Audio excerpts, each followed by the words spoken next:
everybody, welcome to the Coming Out Forums. I'm Dr. Lisa Cook. I am your host. I'm elated today to be sharing with you as our focus is women, supporting women, getting to their next level by being real and authentic. Here we believe the truth is undisputed. We believe the truth in our lives needs to be shared, and as we reveal that truth, we can walk on our purpose and our power. We have so much power waiting for us just for us to tap into it. With that being said, everyone, let's start coming out.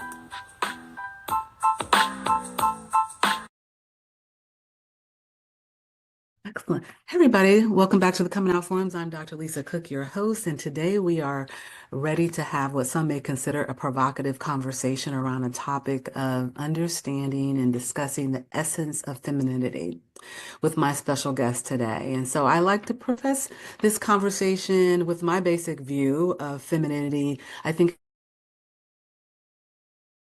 perspectives and even assumptions and some biblical implications. And so I would like always to open up my podcast with some setting the stage. And so I looked up in the encyclopedia, International Encyclopedia of Social and Behavioral Sciences. And this is from, so it's a kind of older definition, but from a person who writes a chapter on femininities named Eroy Windsor. And he offers the definition from a social science construct. And so he refers to it as an ideology that encompasses various interpretations expressing being a woman. And he also adds that there's different scripts and different patterns of femininity that are learned and reinforced throughout life.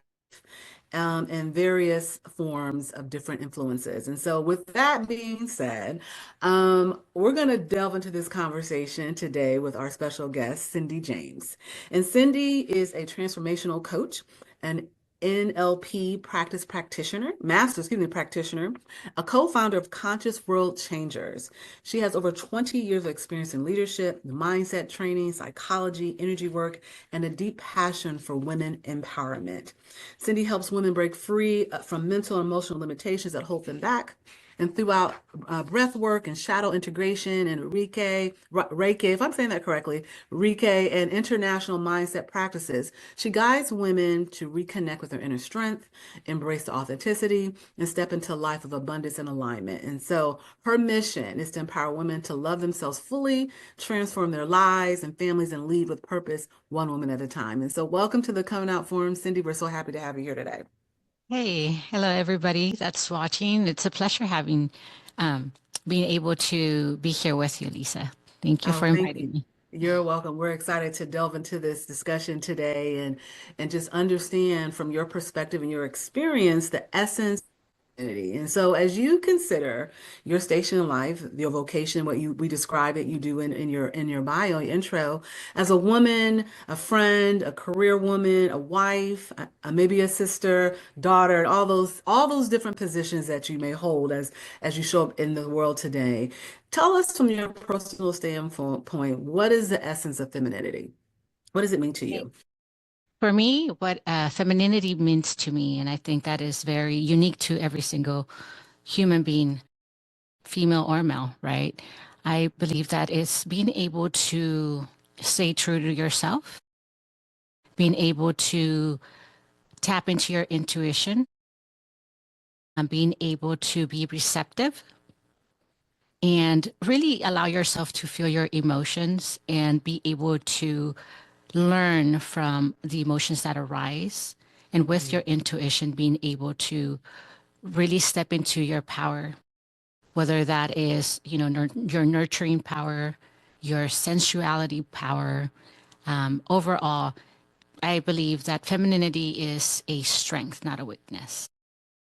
Okay, I embrace that definition. And so one of the things that is important to me as for women is walking in your power and walking your authentic truth. And so it seems to me it aligns as you're describing some of the tenets of your definition of femininity, the idea of strength and power in the essence of you as an individual, but as a woman, as we're talking today, as we talk about femininity in this context. And so you've described what it is, and how can your understanding of femininity impact us?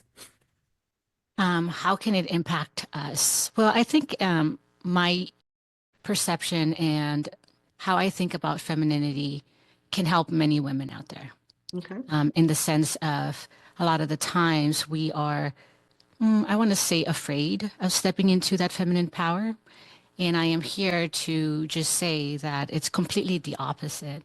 It's the more that you step into your feminine power that you become free and real to yourself and you are able to embrace the world around you and step into that power that allows you to lead without burnout, Mm-hmm. without feeling that you're always going without any type of self-care, like leaving yourself for last all the time. So I think it can help women understand that they can be happy, be true to themselves, allow themselves to feel fully, and be able to, with that, become even more powerful, whether it's at work, whether it's at, in relationships, whether it's with their children, their grandkids, with their sisters, mother, father, with everybody. Because the more they step into their real self, the more that they can be with everybody around them. Yes, the more that we are present and aware within our own selves is the Yes. essence of how we can then present ourselves in a way that is authentic, right? That is true to who we are, but that in itself is the power, the authenticity of being okay with you and taking care of you, and living in a way that honors that and values that, as I hear you say, is how understanding the essence of femininity can impact women.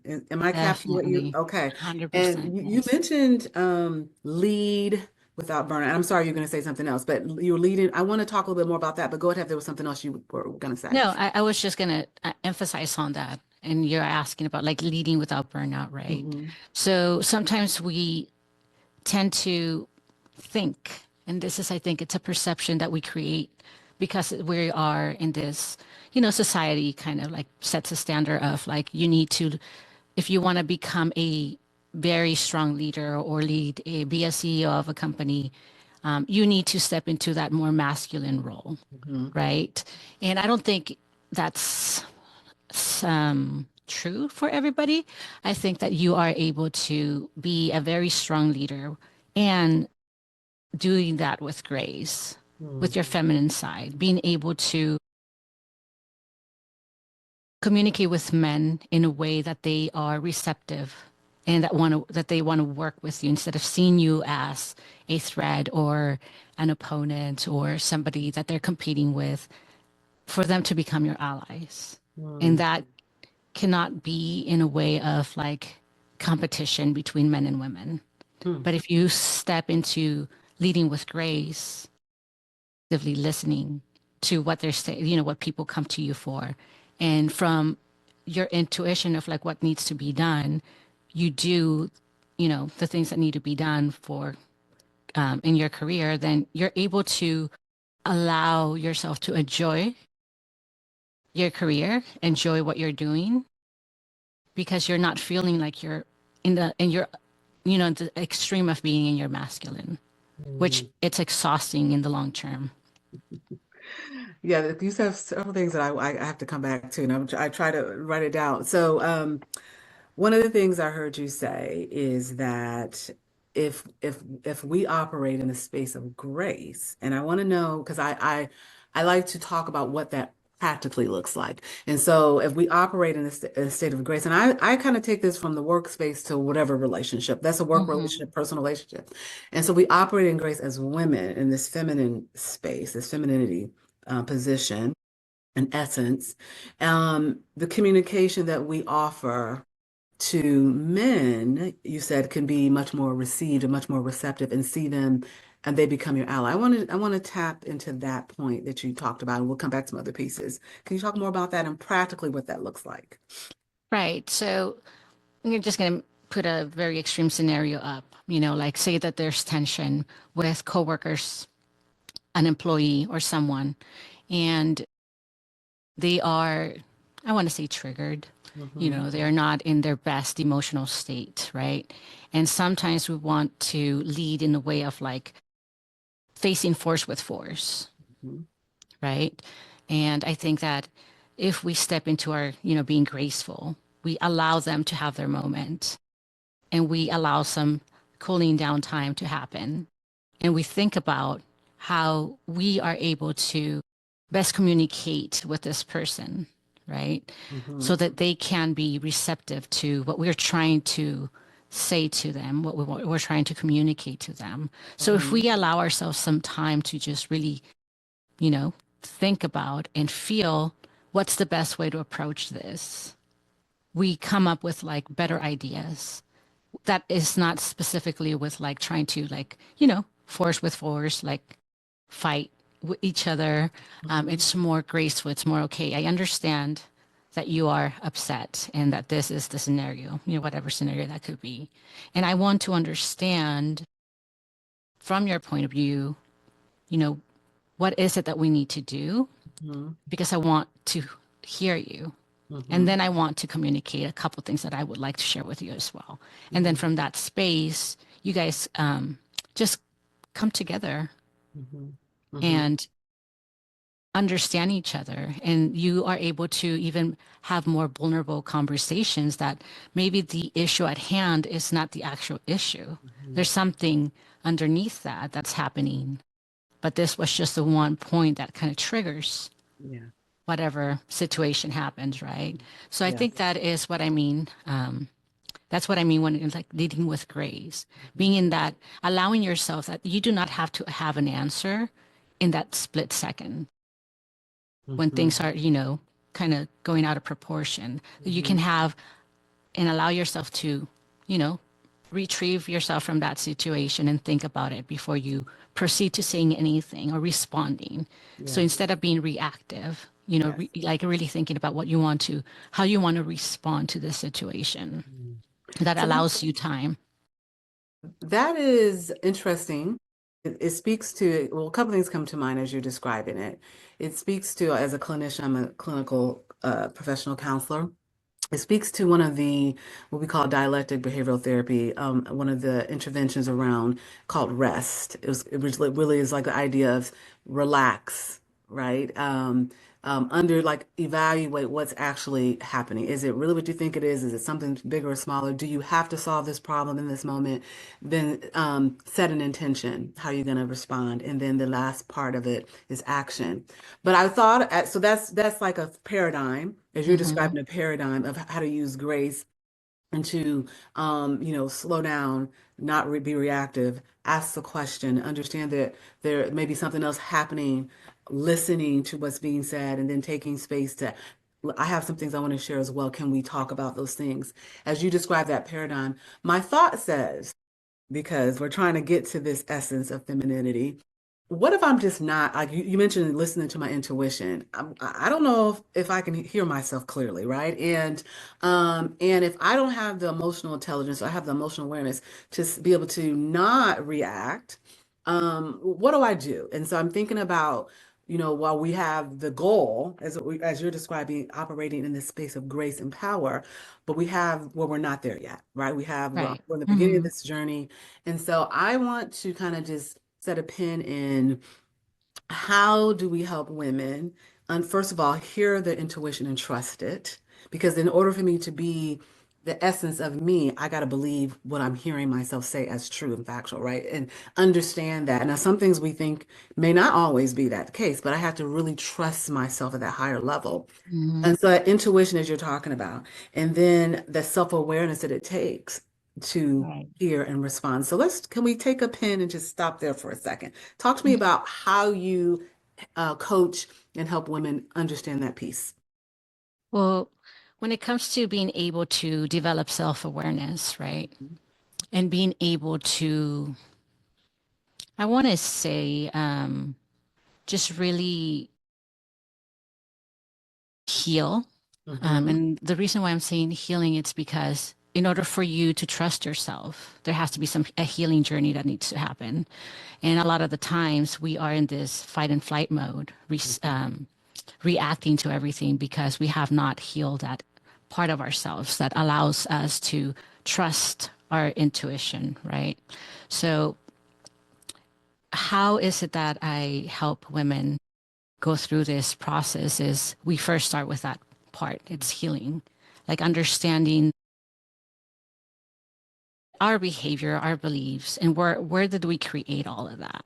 Mhm. And from that space, understanding the different patterns that we've been running, right? Yeah. 100%. And identifying that and becoming more aware of like, oh, I didn't even know I was doing that just like automatically for survival, like a survival mechanism, right?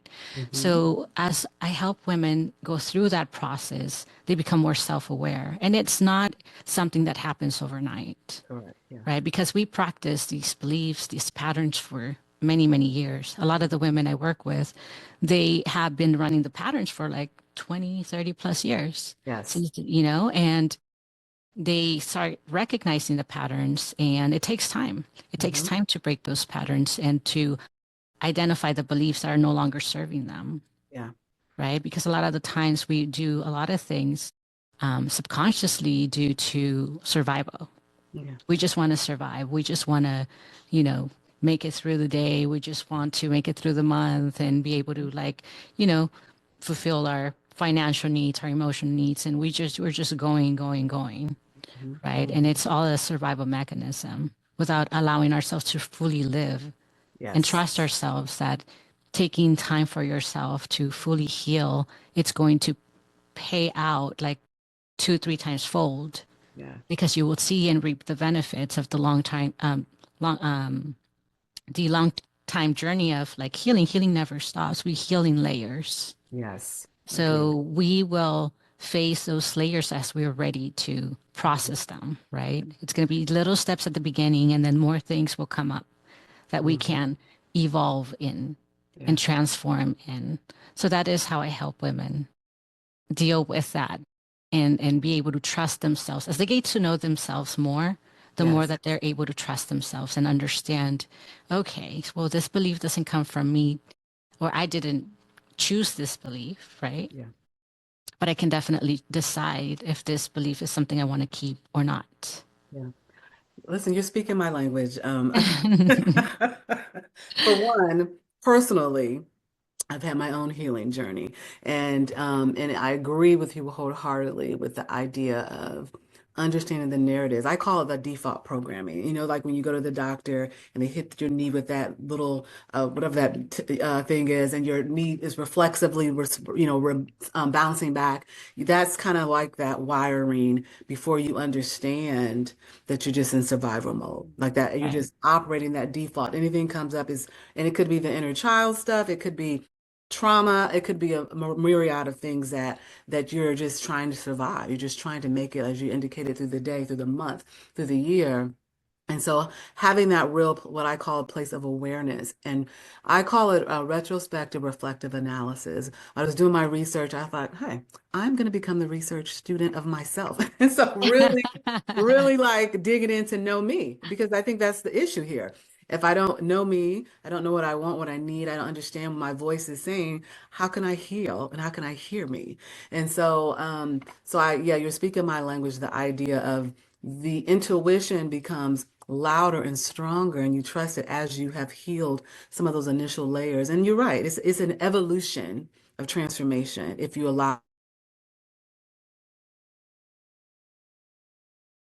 continues. And so I think it's so important that we offer that information about the beginning stages, right? Ideally, we want to get to where we want to be, but it does take time, and it takes intentionality. It takes the real, what I like to say, courage, which we all have. We just sometimes don't Mhm. realize it. Um, to take the time to go inward, to really understand what we needed from a healing space, and then to see the power we have as we're healing. What a beautiful thing as you see how Yes. much power you actually have, right? When you're like, oh, wow, I had 20 years of doing this, but I can change. Like I can really think differently.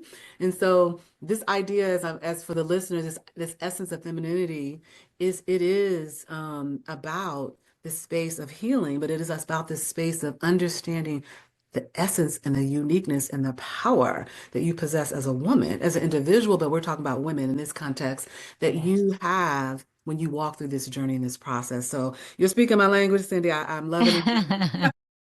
So I want to, unless you have something you want to respond to, I'm going to jump into another question for us. Yeah, let's move on. Move on. All right. So culturally, I, I'm African American.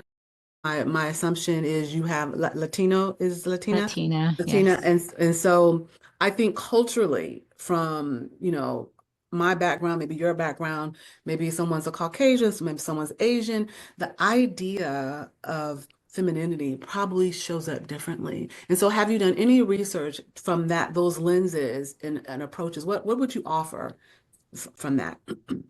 I think, and this is what I'm going to say when it comes to like, different cultures, Caucasian, Asian, Indigenous, Latina, African American. Um, I think I have not done a lot of research when it comes like independently the different races, but there's one Mhm. thing that I do know is that everything starts the minute we are born. Mhm. And a lot of the times, even in the womb of our mother. And I Yes. believe it starts in the womb of our mother because Yes. anything our mothers go through as they're carrying us. Mhm. And if you are a female in the womb, your mother's not only carrying you, she's carrying all of your offspring within her, within yourself as well. Mhm. So the imprinting age 0 to 7, it's everything subconscious. Anything we hear, anything we see, everything's being absorbed without any filter. We do not Mhm. have filters of, oh, that, I don't think that is correct, or I don't believe that. We're so young. We don't have those filters yet. So we absorb everything, whether it's a good thing or a bad thing, we're absorbing everything. And everything we see, it becomes part of our normal life. So when it comes to that, the imprinting age creates all of our subconscious beliefs. And then after that, between 7 and 14, we start modeling everything we learn between the ages of 0 and 7. Right. So I know that culturally, I think just looking back at generationally, culturally, what have been the trends in our family? And that is what we learned subconsciously. Mhm. And it could be different for different people in different parts of the world. Yes. Right. So I think that when it comes to those things, it's like paying attention to our family history. It's big. I am big about generational healing, and understanding the different threats that have come a long way, just Yes. being passed on generation after generation. Yeah, that's very true. And I think that that's another piece of awareness that we often don't pay attention to Hmm. culturally, generationally. All those different environment, all those different components that make an imprint into our psyche, and thus we show up in the world in a certain way or form. And so I think of my rearing, watching my mother, and what I believed it was her femininity, but it was she was raising children. She was on the roof. She was in the yard, and she was in the kitchen. She was working, and all of that to me was the essence of who she was as a woman. And so my view, right, comes from that. And then, of course, then you have to take it back from her mother to her mother and how she passed that on to so the picture as we're creating here for us to as women to take a pause to do that research within your own family lineage and understand Yes. a behavior or a reactivity, a thought process may be something that was imprinted at your childhood, but really is passed to you generationally that you haven't taken the time to really examine. Is it mine? Do I need to hold this? Do I need to carry this? Can I Right. dismiss this in my life now? Have I moved to a place where this doesn't work anymore? As you say, does it not serve me anymore? And so I think that's a great way because there are so many different intersectionalities of this based on who we are culturally, etc. Um, Talk to me a little bit about what was the catalyst in your life that shifted you to this awareness and transformational space for your life? A couple, what comes to mind real quickly is a couple of different scenarios, right? I see myself growing up in watching my mother being very submissive to my dad. Whatever Hmm. my dad said, that's what it was, right? And I remember that very vividly. My mom was really quiet, really didn't speak much, didn't really communicate a lot, but she was a hard worker. She was always, being a mother to us. Um, Maybe not the most affectionate. And I learned that that came from lineage stuff. Looking at my mother growing up, in my mind, I think I was maybe 11 when I started talking to myself and saying, I don't want to be like that. Mhm. So I became early on completely the opposite of who she was. The Mhm. opposites, my shadow. I was like completely the opposite of my mom. Mhm. And as I went through different divorces, right, I realized that you know, there's that pendulum that goes to different extremities, like being super submissive and then being super, I want to say, rebellious and burying my masculine essence, right? Mhm. And I realized with time that those extremes don't work for me, Mhm. right? That I can live and picture myself like being submissive and not really speaking my mind, and that's definitely not who I am. And then being the opposite of it's not who I am either. Mhm. Mhm. It's a very, very fine dance in between masculinity and femininity. So the catalyst came when I learned, through hard lessons, a lot of mistakes when it came to relationships, and not only relationships, but throughout my career as well, trying Yes. to lead from that, very masculine force. I became to understand that that's not the key. That Mhm. the key is being able to integrate both Mhm. and to use both very different powers to create who I believe it's me, which Mhm. is a mixture of both. Mhm. And from that space, do everything with love. Mhm. So integration, the masculine and the feminine energy, finding the balance, the equilibrium that makes that show up as for you as Cindy, right? And doing that from a space of love. Post healing, post growth, right? Post all those things. And I was thinking, you know, I was thinking through as you were talking about your mom and African American women from my experiences, whether there was a male in the home, father in the home, or there wasn't, and having to use a lot of masculine energy. For me, I'm a trauma survivor. And for me, masculine energy was the energy that I had to exude for survival. And so that became something that I had to learn, and I still learn how to not operate there. So so I can become and live in what's the essence of Lisa and my power and my authenticity.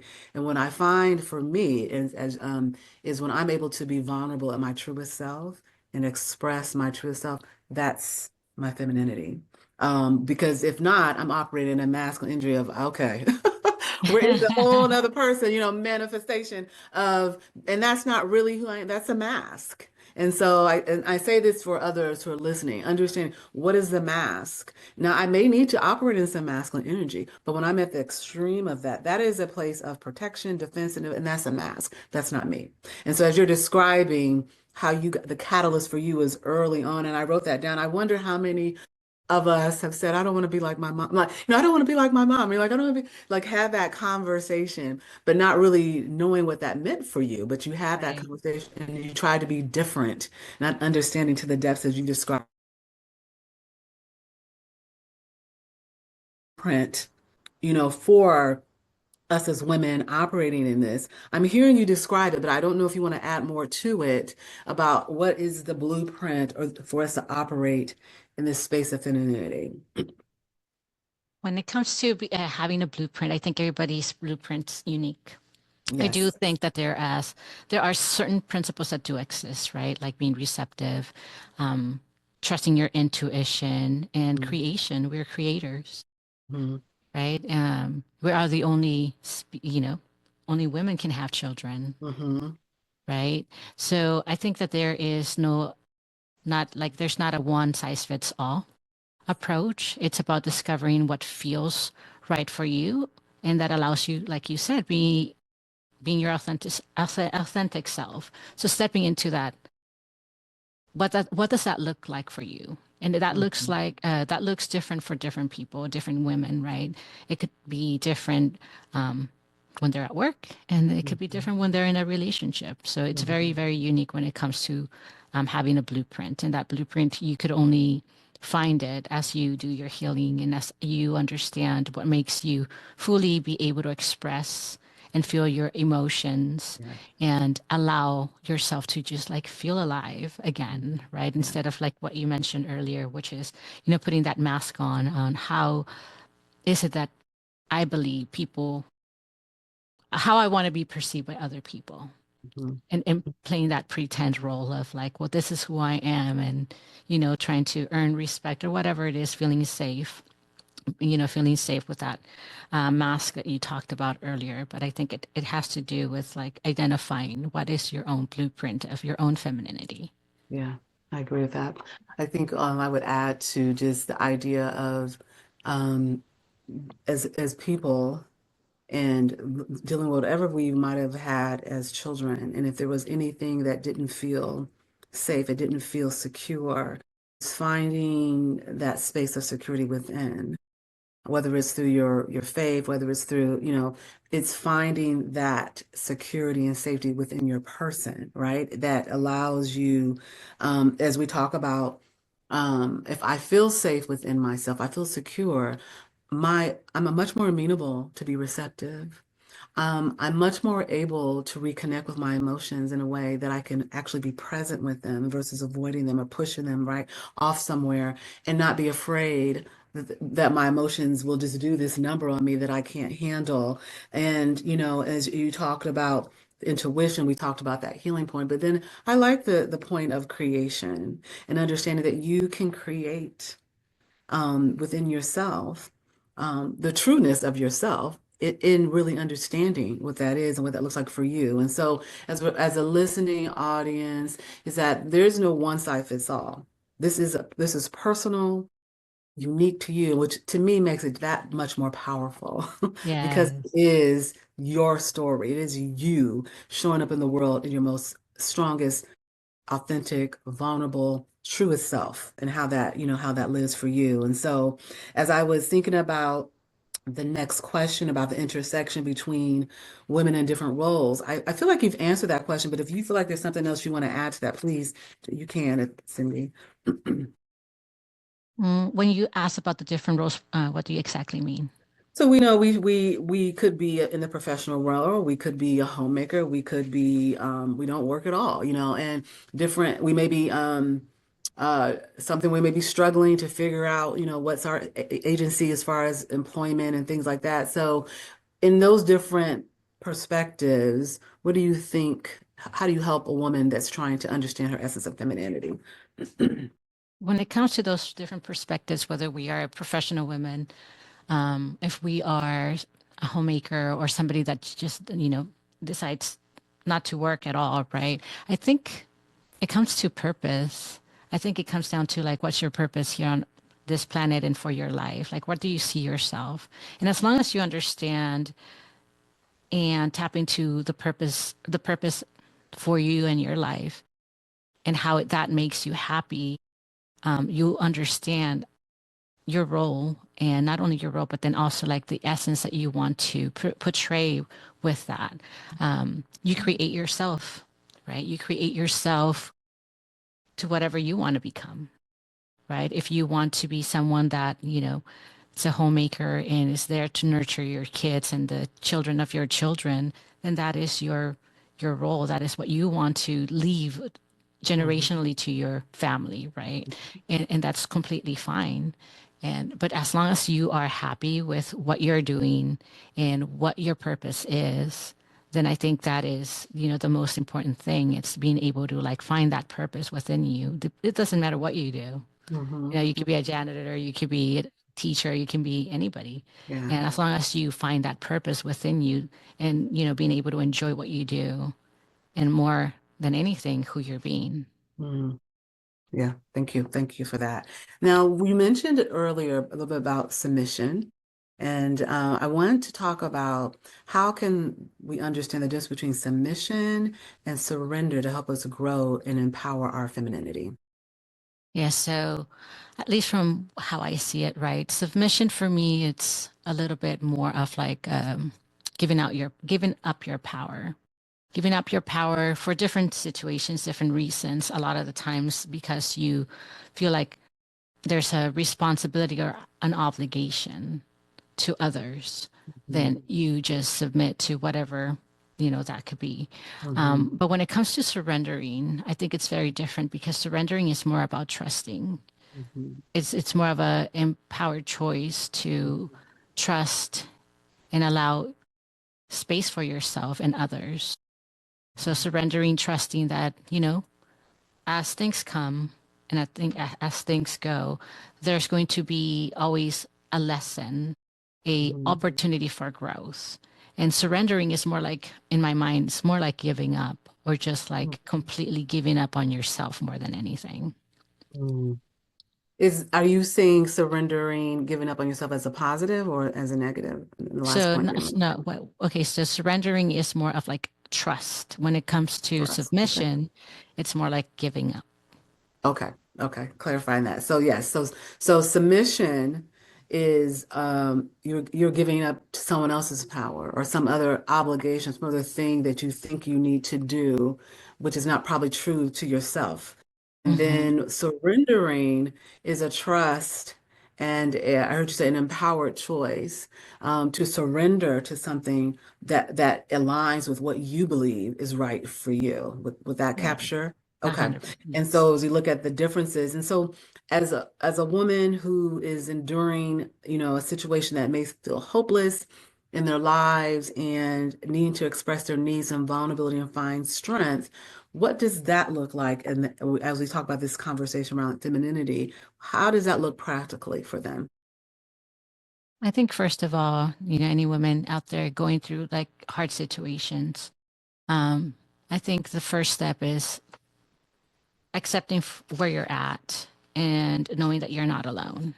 Mm, Being able to seek for help, ask for help, whether it's family members, friends, coach, therapy, counselor, anybody, and being able to allow yourself to be vulnerable and say, you know what, I'm not okay. Something's happening, something's going on, and I need some support and I need mhm, help. mhm, Acknowledging, the emotions that are coming up so that they may learn from them. Because a lot of times, like you mentioned a little bit earlier, it's like we suppress them. We don't want to feel them. We don't want to face them mhm, because a lot of the times it points, I want to say, points the finger back at ourselves because mhm, I believe we do everything in life by choice, whether it's a choice that we are aware of or mhm, it's a choice that we're not aware of, right? So if you are in a situation that you are not happy in or that is not safe for you, you have a choice. mhm, And your choice is powerful. And you get to mhm, choose to stay, to leave, to change it, to create something completely new, going back to creation. You can mhm, create whatever you want out of your life mhm, and the life of those that depend on you. So seek for help. Understand that not being okay is okay.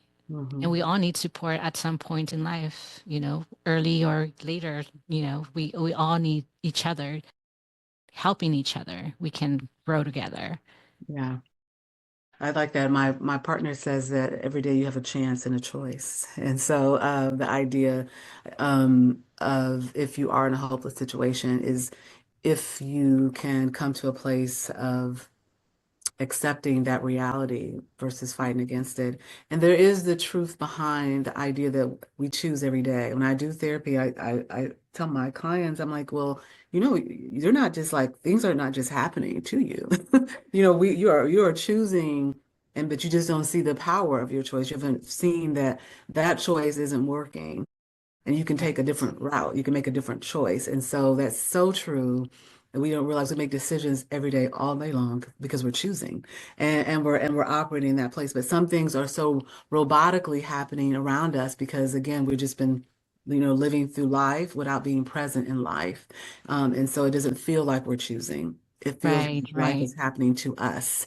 right. And versus understanding that we can engage in this process when we become present and aware and accept. And as you noted, allow yourself to have vulnerabilities, but ask for help and, accept that there's all these processes do matter as we go Hmm. through this. And so, I mean, um, with go ahead. that in mind, right? Um, every human being, we all have like 60 to 70,000 thoughts per minute. I mean, Hmm. per a day. And a lot Exactly. of the time it's been scientifically proven that, a lot of those thoughts, 70 to 85% are the same thoughts as we had the day before. So going Hmm. back to the programming, right? Like Hmm. a lot of the times we don't stop and think like, wait, if I'm not feeling the way I want to feel, Hmm. right? What am I thinking of? Like what are the thoughts that are coming to mind that are generating these emotions, Hmm. right? So our subconscious mind is here to work for us, but it needs very clear directions. Yes. So a lot of the times we don't understand that we have that power to program our own minds to Mhm. work for us, Mhm. to become better and experience better scenarios, better emotions, and a better life overall. So, Yeah.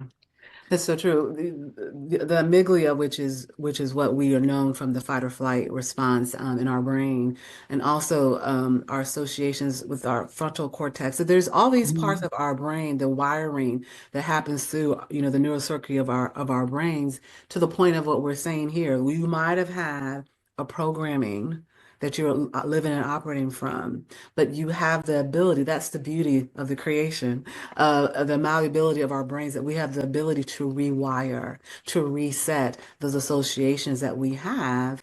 But it does take practice, and it does take, the intentional work of recognizing, oh, I do this exercise, Cindy, where I say, because we can have a lot of negative thoughts to the point of we have all those thoughts, right? And then we're repeating them every day, all day. And I say to people, we can take the same, why not focus on some positive thoughts? And then take those thoughts and we imagine putting them in a jar. And so when the negative thought comes up, you can dig down into your jar of positive thoughts to counter that negative cognition, right? That seems to have much power, and give yourself an opportunity for something else, to think about something else. And because oftentimes people say, well, I can't think of anything positive. I'm like, okay, what we're gonna do is we're gonna play this game. And so give you space to put some positive thoughts in your jar every day, whatever comes, put it in there so you can start rewiring that experience, that emotion to something else, right? Giving your brain somewhere else to go and look and have another thought to counter and erase, essentially, hopefully, for yourself, mhm, those negative things that hold so much power in you that don't allow you to operate in your most strongest self, really, in your most authentic self. And so this picture of how do we do this is it's an everyday, all day work. Would you agree with that? I definitely agree with that. I think with all the thoughts that we do have every day, right? I think when a negative thought comes up, it's a opportunity to break the thought, the Yes. thought pattern, right? So stopping and being able to challenge the thought and say, is this actually true for me? Mm-hmm. Mm-hmm. Right? And if it's not, then, okay, so what do I really want to think about and how do I want to feel? What is it Yes. that I want to create? So if I want to create something different and something more Mm-hmm. positive, what do I need to think about in order Mm-hmm. for me to create that? Yeah, 100%. And it's not even, and I think the thing that what you're saying when you say creative, I want people to get the picture of when I create this positive or this alternative thought that doesn't agree or work anymore with that negative viewpoint or belief, I'm shifting the atmosphere for myself, but I'm Yes. also shifting how my body will feel, because the anxiety and the tension that you're carrying, because all that negative, fearful, all those things that create stress, I can use my thinking and my, practicing my breathing, all those different things to calm my nervous system down, to create the positive, right, environment for me, physically, mentally, emotionally, spiritually. All those things can happen when we take these practices into everyday work that we would need to do. So as we're talking about that, I want to talk a little about mantras, any daily mantras that you might have developed for your life that you want to offer that might be helpful as we're dealing with this concept. Definitely. Daily mantras is you start the day by setting your intentions, right? At least for me, I have an avatar that I created of myself, an aim goal that is like, the star I follow Mm-hmm. when it comes to anything and everything I want to create. A declaration with who I am becoming every day and Mm-hmm. who I want to become.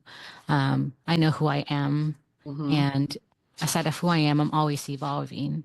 I'm Mm-hmm. perfect the way I am now, and I am becoming better, right? So, I mean, overall, breath work with the intentions. Love doing the breath work and, using language patterns to just visualize that Mm-hmm. outcome that I want to create that day. Being very intentional of what I want to create every day, the thoughts I want to have that day, the feelings I want to feel that day, and just setting that intention, allowing myself some time early in the morning to do that.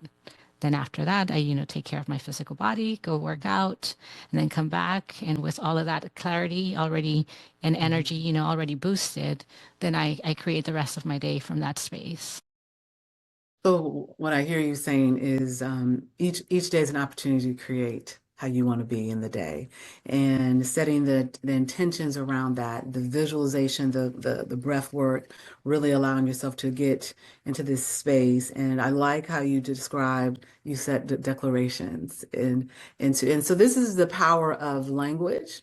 As when it will, we talk about this, I talk about this a lot as a clinician, but I just believe that the power of language is so important, and what you say really does have power to manifest. And so I love how you said creating those declarations for the day, and then taking care of your physical body, and then now you're at an optimal place to operate in what you've created in your visualization, in your Mhm. declaration, and move through that the day in that space. And so, as she's describing that, I'm hoping that our listeners can hear a pattern that they can create for themselves. Um, I know we talk about a little bit. I want to talk a little bit about boundaries in this space, and as a woman, because I think women, ultimately we think we have to give to the world and do all these things and be everything to everyone. And so let's talk about what it looks like in our femininity, having boundaries. So having boundaries in our femininity is, I think it's having clear conversations with people around us. I think boundaries pertain to how we, I want to say, train people to be with us, Hmm. right? Because every day we are creating ourselves in the minds of others Hmm. as they are creating themselves in our minds. And if I don't have boundaries, I'm going to say with my children, right? They are going to think that mom needs to give everything up because they are the kids, right? Hmm. However, as they get older, obviously there's an age where they can start taking care of themselves. Having those boundaries that they can start taking on their own responsibilities Hmm. of their own things, Hmm. right? Boundaries with your partners, would you love partner or, partnership at work is okay. So this is a boundary when it comes to, I'm going to go work, right? I am going to be fully present and dedicated while I'm here. But Hmm. also I have a boundary that when I am done with my responsibilities here, I am going to be fully present and dedicated to whether it's my family, whether it's Yeah. my partner, whether it's myself, Hmm. right? And I'm going to respect those boundaries because if I don't respect them myself, other people are not going to respect them for me. That's So right. boundaries is, very unique to you. Like if you have a problem with boundaries and setting up boundaries with other people, it's maybe you're not keeping them to yourself, first of Hmm. all. Hmm. It's what boundaries do you have with yourself? How are you honoring yourself and the Hmm. needs that you have in order for you to also teach others how to be with you? Yeah, that's great. Teaching others how to be with you, work, home, wherever you are, Yes. is a great baseline for understanding boundaries. But first, teaching yourself how to be with yourself, Yes. because you got to know how you want to be, how you want to show up in the world. And so, as you were noting that, and so, are there any other spiritual principles that you want to lend to this conversation today that we're having? Um, I just want to like have time to share that every one of you listening here, women, we're talking about women, you guys are all worthy of the best life, worthy of the best partnership, loving relationship, the best career, the best relationship with your children, with your mother, with your sisters, with your friends. You're worthy of it all. Mm, But it starts with you feeling that you are worthy yourself for you. mm, So that healing journey that we talked about throughout this conversation is something that I would encourage everybody to step into. And if there is resistance, that is exactly where you need to lean in. But definitely, do your healing, seek help if you can't understand what that means for you yet. But definitely step into your healing journey, get to know yourself more than anybody in your entire world. It mm. will make you more powerful, not only for yourself, but for everybody that you come across. Yes.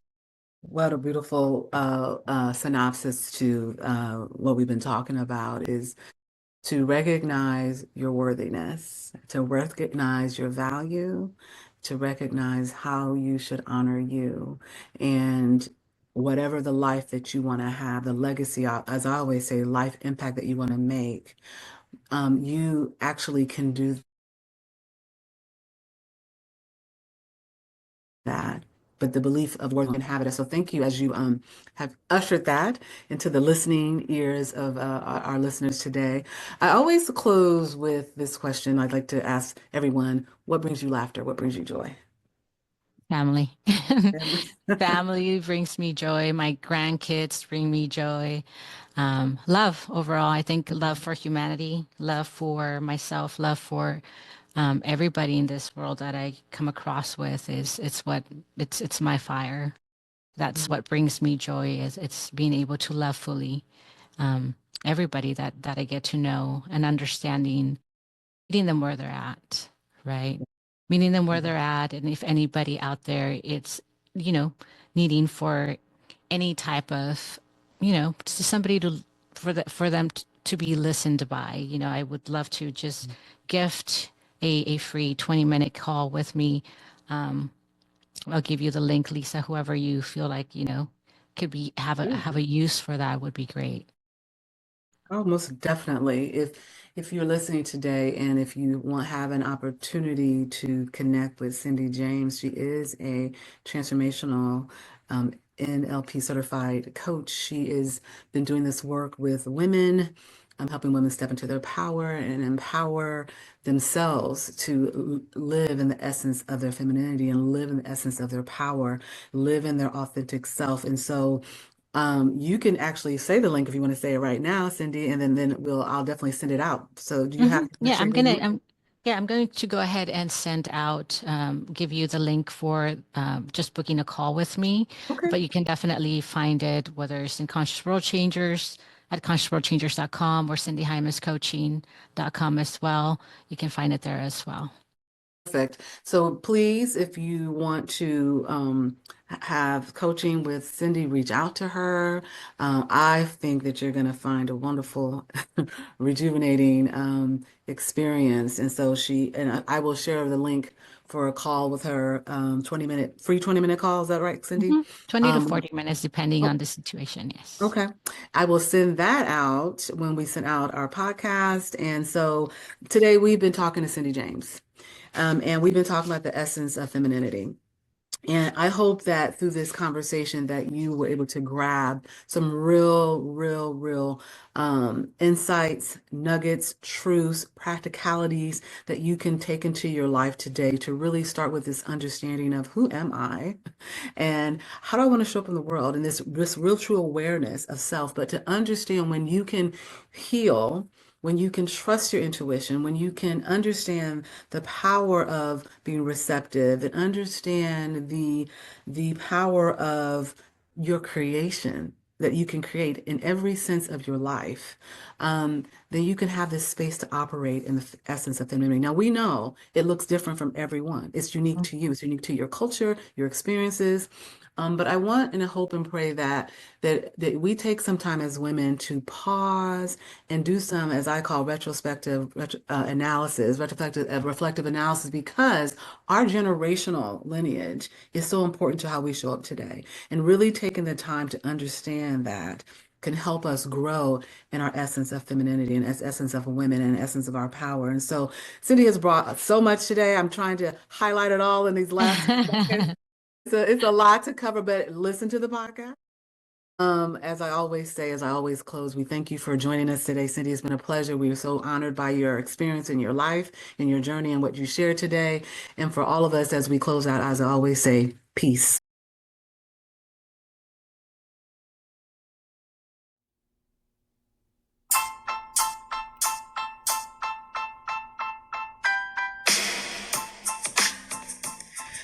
As always, we thank you for listening to the Coming Out Forums. It's now your opportunity to do one of three things: share, subscribe, and leave a comment for us. Let us know how the Coming Out Forums is impacting your life. We'd love to hear from you.